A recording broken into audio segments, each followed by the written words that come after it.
Hi friends, welcome to voice of the people. ఇప్పుడు ఏ యుగంలో ఉన్నాం. రేపటి తరమంతా ఈ ఆర్టిఫిషియల్ ఇంటెలిజెన్స్లోనే పుట్టి ఈ ఏఐలోనే పెరిగి పెద్దవుతుందని మాట్లాడుకుంటున్నాం. మనం వాడే ఏఐ, మనం వాడే చాట్ జీపీటీలు, మనం వాడుతున్న ఇంటర్నెట్లు ఊరికే రావు కదా. వీటి కోసం చాలా డేటా సెంటర్లు కావాలి. డేటా సెంటర్లు అవసరం కదా, తప్పే ఉంది అంటారా? డేటా సెంటర్లతో జరిగే నష్టమేంటో, జరిగే పర్యవసానాలేంటో, అందుకు మనం చెల్లించాల్సిన మూల్యమేంటో తెలుసుకున్నాక కూడా మనం ఇదే మాట మాట్లాడమా మీరే ఆలోచించండి. ఈ విషయాల గురించి చాలా వివరాలు అందించారు మాతృక పత్రిక కోసం లలిత గారు. వివరాల ఆధారంగా రూపొందించిన వీడియో ఇది.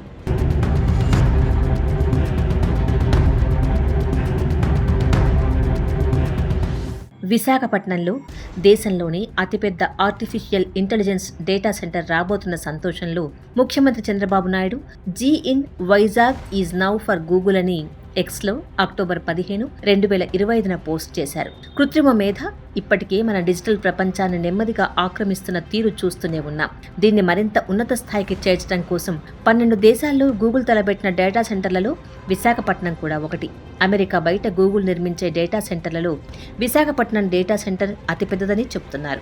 ఏప్రిల్ 2025 నాటికి భారతదేశంలో నడుస్తున్న డేటా సెంటర్లన్నింటి సామర్థ్యం కలిపితే 1263 మెగావాట్లు మాత్రమే. విశాఖపట్నం డేటా సెంటర్ సామర్థ్యం 1 గిగావాట్ కంటే ఎక్కువ, అంటే 1000 మెగావాట్ల కంటే ఎక్కువ. దీన్ని బట్టి ఆంధ్రప్రదేశ్కు ఎంత పెద్ద డేటా సెంటర్ రాబోతుందో అర్థం చేసుకోవచ్చు. గూగుల్, అదానీ ఎంటర్ప్రైజెస్, ఎయిర్టెల్ కంపెనీల భాగస్వామ్యంలో $15 బిలియన్ ఖర్చుతో 1 గిగావాట్ సామర్థ్యం ఉన్న డేటా సెంటర్ నిర్మాణం విశాఖపట్నంలో జరగబోతోంది. ఈ నిర్మాణం 2026 నుండి 2030 వరకు 480 ఎకరాల స్థలంలో సాగుతుంది.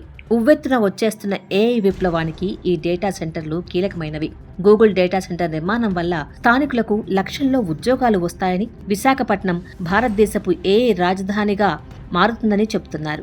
డేటా సెంటర్ పేరు చెప్పి రియల్ ఎస్టేట్ వర్ధిల్లుతుందని కూడా ఒక అంచనా. ప్రపంచవ్యాప్తంగా డేటా సెంటర్ల నిర్మాణాలకు వ్యతిరేకంగా ఆందోళనలు జరుగుతున్న నేపథ్యంలో విశాఖపట్నం డేటా సెంటర్ నిర్మాణానికి అనుమతులు ఇవ్వడాన్ని హ్యూమన్ రైట్స్ ఫోరం ఖండించింది. తర్లువాడ, ముడసర్లోవ, రాంబిల్లి ప్రాంతాల్లో 3 క్యాంపస్లుగా ఈ డేటా సెంటర్ తయారవుతుంది. మొదటిది కృత్రిమ మేధా డేటా సెంటర్. రెండవ క్యాంపస్లో అంతర్జాతీయంగా సముద్రం లోపల నుంచి వేసే కేబుల్స్ను భూమి మీదకు కలిపే సబ్సీ కేబుల్ ల్యాండింగ్ స్టేషన్ నిర్మిస్తారు. ఇదెలా పనిచేస్తుందంటే, సముద్రంలో నిర్మించే ఫైబర్ కేబుల్స్ ద్వారా ప్రపంచమంతటా డేటాను పంపిస్తారు. అలా కేబుల్స్ ద్వారా వచ్చే డేటా సముద్ర తీరాల్లో నెలకొల్పే ఈ కేబుల్ ల్యాండింగ్ స్టేషన్లలోకి వస్తుంది. ఆ తర్వాత ఆ డేటా సిగ్నల్స్ను డేటా సెంటర్లు గ్రహిస్తాయి.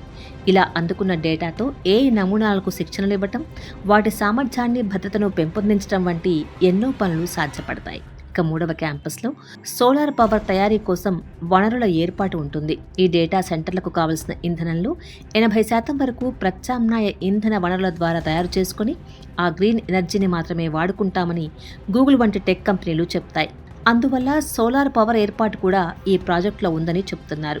ప్రత్యామ్నాయ ఇంధన వనరులు వాడుకోవటం, సముద్రం నీటిని డేటా సెంటర్ కూలింగ్ కోసం వాడటం వంటి ఆదర్శాలుగా పెట్టుకున్నా కూడా ఆర్టిఫిషియల్ ఇంటెలిజెన్స్ విప్లవం ఉధృతమవుతూ ఉండడంతో గూగుల్ కంపెనీ వేస్తున్న కర్బన ముద్ర 5 ఏళ్లలోనే 48% పెరిగిందని కంపెనీ లెక్కలే చెబుతున్నాయి.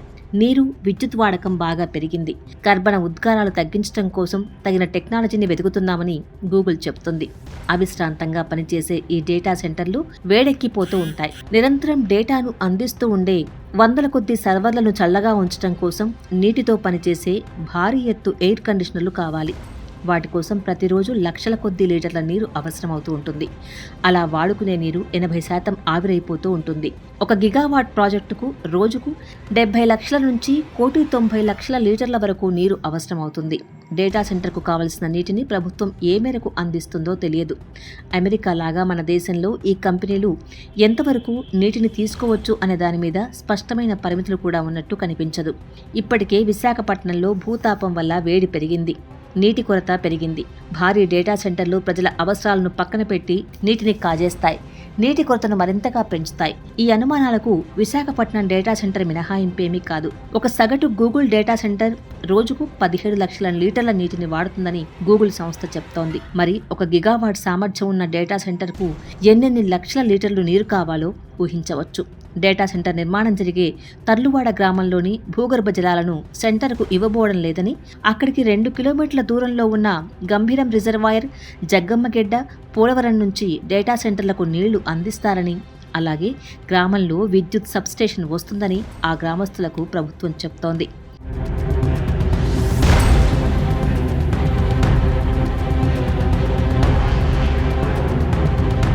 పర్యావరణ దృష్టి మాకుందని చెప్పుకునే గూగుల్ వంటి సంస్థలు కూడా స్థానిక పర్యావరణ చట్టాలు నీరుగారుతూ ఉన్నప్పుడు వాటిని అనువుగా తీసుకోకుండా ఉంటాయా అంటే సందేహమే. ఏళ్ల తరబడి అనావృష్టితో బాధపడుతున్న ఉరుగ్వే లాంటి వెనకబడ్డ దేశంలో గూగుల్ తన డేటా సెంటర్ ఏర్పాటు చేసి అక్కడ నీటిని లాగేయడానికి సిద్ధపడింది. ప్రజా ఉద్యమాలు జరిగిన తర్వాత గూగుల్ వెనక్కి తగ్గి నీటికి బదులు ఎయిర్ బేస్ కూలింగ్ సిస్టమ్ ఏర్పాట్లు చేస్తున్నట్టు చెప్పింది. కానీ ఎయిర్ కూలింగ్ వల్ల డేటా సెంటర్ విద్యుత్ వినియోగం ఉరుగ్వేలో మరింత పెరిగింది. టోకియోలో ఇళ్ల మధ్యలో హైపర్ స్కేల్ డేటా సెంటర్ నెలకొల్పడం వల్ల చెట్లు కొట్టేయడం, వేడిమి పెరగటం, శబ్ద కాలుష్యం వంటి సమస్యలు వస్తున్నాయని ప్రజలు వీటికి వ్యతిరేకంగా ఉద్యమించారు. నీటి కొరత ఉన్న శాంటియాగోలో డేటా సెంటర్ రాబోతుంటే కోర్టు తీర్పు దానికి వ్యతిరేకంగా వచ్చింది. యుఎస్లో ఇండియానా పోలీస్లో గూగుల్ డేటా సెంటర్ ఏర్పాటు చేయడానికి సిద్ధపడింది.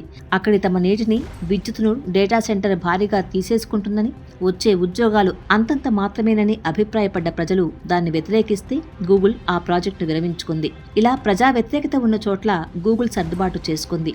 అలాంటి ఏ ప్రజా ఉద్యమాలు, ప్రభుత్వ నియమాలు, ఏ అడ్డువదుపు లేకుండా విశాఖపట్నంలో రాబోయే డేటా సెంటర్ నీటి, విద్యుత్ వాడకం తీరు ఎలా ఉంటుందో చూడాలి. విద్యుత్ వినియోగానికి వస్తే మన ప్రభుత్వంతో గూగుల్ సంస్థ చేసుకున్న పవర్ పర్చేస్ అగ్రిమెంట్ ఏమిటో ప్రజలకు తెలియదు. ఆంధ్రప్రదేశ్లో 30% విద్యుత్ మాత్రమే సోలార్ వంటి సంప్రదాయేతర వనరుల నుంచి వస్తోంది.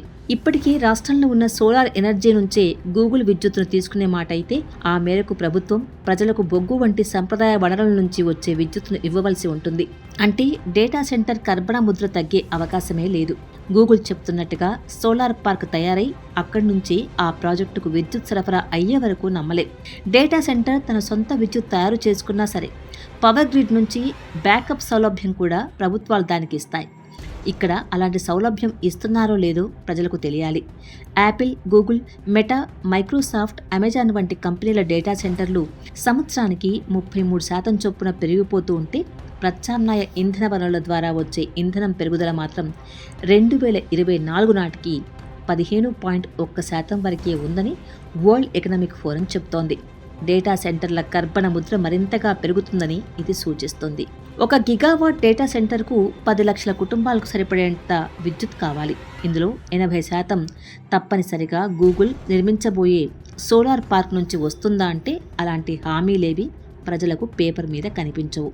2030 నాటికి ప్రపంచవ్యాప్తంగా డేటా సెంటర్ పరిశ్రమ 2.5 బిలియన్ మెట్రిక్ టన్నుల కర్బన కాలుష్యాన్ని విడుదల చేస్తుందని సర్వేలు చెబుతున్నాయి. బొగ్గు వంటి సంప్రదాయ ఇంధన వనరులు వాడినట్టయితే 100 మెగావాట్ల డేటా సెంటర్ ఏటా 4,80,000 టన్నుల కర్బన కాలుష్యాన్ని వదులుతుంది. అంటే పూర్తి సామర్థ్యంతో పనిచేసే 1 గిగావాట్ డేటా సెంటర్ ఏడాదికి 48 లక్షల టన్నుల కర్బన కాలుష్యాన్ని వదిలే అవకాశం ఉంది. అంటే ఇది 10 లక్షల పెట్రోల్ కార్లతో ఏటా వచ్చే కాలుష్యంతో సమానం. అదే కాకుండా ఈ డేటా సెంటర్ల గ్యాస్ టర్బైన్లు చప్పుడు చేస్తూ శబ్ద కాలుష్యాన్ని పెంచుతాయి. దాని సమీపాన నివసించే వారికి నిద్రలేమి మిగులుతుంది.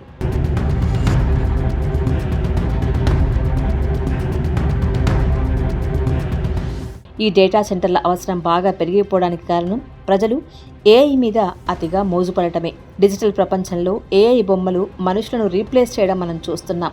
రోజువారీ జీవితంలోకి ఏఐ కొత్త మెరుపులతో చొరబడిపోతోంది.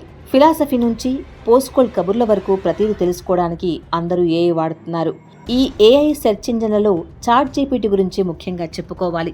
ఇది ఒక్కొక్కరి సెర్చ్కి గూగుల్ సెర్చ్ కంటే 10 రెట్లు ఎక్కువగా విద్యుత్ను వాడుతుంది. చాట్ జీపీటీతో మనం చేసే ఒక సంవాదంతో అయ్యే నీటి వాడకం ఒక ప్లాస్టిక్ నీళ్ల బాటిల్తో సమానమట. గూగుల్ సెర్చ్లో ఏఐ ఓవర్ వ్యూ అని కనిపిస్తుంది. అది ఒక విషయం మీద మొత్తం సమాచారం సేకరించి క్లుప్తంగా చెప్తూ ఉంటుంది. ఇటువంటి ఫీచర్ల కోసం మరింతగా డేటా సెంటర్ల అవసరం పెరుగుతూనే ఉంటుంది. నీరు, విద్యుత్తు మరింత అవసరపడుతూనే ఉంటాయి. ఇవి చవకగా దొరికే ప్రాంతాల్లో డేటా సెంటర్లు ఎక్కువగా వెలుస్తాయి. అయితే ఏఐకి ఇచ్చే శిక్షణలో ఆల్గోరిథమ్స్ సామర్థ్యాన్ని పెంచి ఇంధనం, నీరు తక్కువగా ఖర్చయ్యే మార్గాలు కూడా వెదకవచ్చని కొంతమంది టెక్కీలు చెబుతున్నారు. అలాగే మనం వాడే ఏఐ సాధనాల వల్ల పర్యావరణానికి ఎంతవరకు నష్టం జరుగుతుందో ప్రజలకు అవగాహన పెంచినప్పుడు కూడా వీటిని ఎంతవరకు వాడుకోవాలో ఎక్కడ వాడకూడదో అన్న విజ్ఞత ప్రజల్లో పెరుగుతోంది. ఈ రోజు నా మూడ్ బాలేదు, ఏం చెయ్యమంటావు లాంటి ప్రశ్నలకు నిజ జీవితంలో జవాబులు వెతుక్కోవాలి, కానీ చాట్ జీపీటీలోనూ, మెటా ఏఐలోనూ, గూగుల్ ఏఐలోనూ, మరేదో ఏఐలోనూ కాదని అర్థం చేసుకోవాలి. అవసరమైన విజ్ఞానం కోసం తప్పితే ఏఐ మీద అన్నిటికీ ఆధారపడుతూ అతిగా వాడకూడదని తెలుసుకోవడమే మన విజ్ఞత. ఆ విజ్ఞత ఏఐ విజృంభణకు, తద్వారా పెరుగుతున్న డేటా సెంటర్ల కాలుష్యానికి, నీటి కొరతకు కొంతవరకు కళ్ళెం వేస్తుంది. సైన్సు అభివృద్ధి అందించే ఫలాలు అందరికీ కావాలి, కానీ అభివృద్ధిని, నేలతల్లి ఆరోగ్యాన్ని సమతూకంగా నిలబెట్టే బాధ్యతను ఏ కార్పొరేట్ కంపెనీ నుంచైనా, ఏ ప్రభుత్వం నుంచైనా ఆశించే పరిస్థితుల్లో మనం లేము. ఏఐ కోసం డేటా సెంటర్ల అవసరం పెరిగిపోతోంది. ఆ హడావిడిలో ఆ సెంటర్లు పర్యావరణానికి చేయగల నష్టాన్ని పెద్దగా పట్టించుకునేదెవరు? ఎన్నెన్నో ఉద్యోగాలు, ఎంతెంతో అభివృద్ధి అంటూ ఊరిస్తూ ప్రభుత్వాలు ప్రజల సొమ్మును, భూమిని, నీటిని, విద్యుత్తును కార్పొరేట్లకు అలవోకగా అందించడానికి ఉవ్విళ్ళూరుతూ పరిగెత్తడంలో పడిపోయి పర్యావరణ పరిరక్షణ బాధ్యతను గాలి కుదిలేస్తున్నాయి.